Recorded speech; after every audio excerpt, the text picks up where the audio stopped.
ইস্তেমার ভিতরে একজন ধনী গরিব কোটিপতি সব এখন ছাগলের নিচে বসে আছে।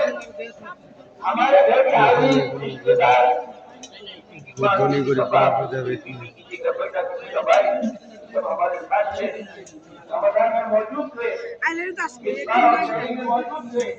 मुझे हमारे साथ में नहीं थे, उनको नहीं मालूम था कि आने वाले रमजान हम दुनिया में नहीं रहेंगे।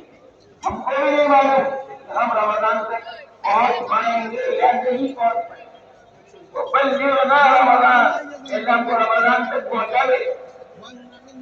ये रमजान वो महीना है तो खुदा की रहमतों का महीना है, और आखिरत की तैयारी में दो बड़ी रुकावटें हैं, शैतान और नफ्स। शैतान और नफ्स रमजान के मुबारक महीने की बरकत से शैतान के गले में तो हदत में बताई गई।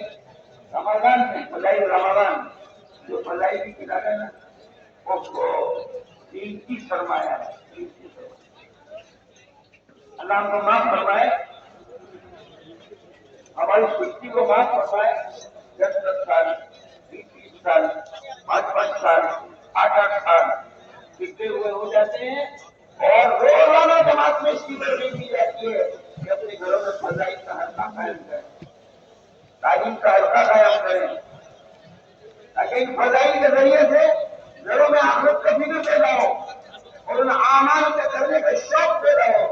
इन आमाल से आखिरत अभी तक घर की तारीफ खाबू खुदा करे हमारे को इस्तेमाल इसका जरिए बन जाए।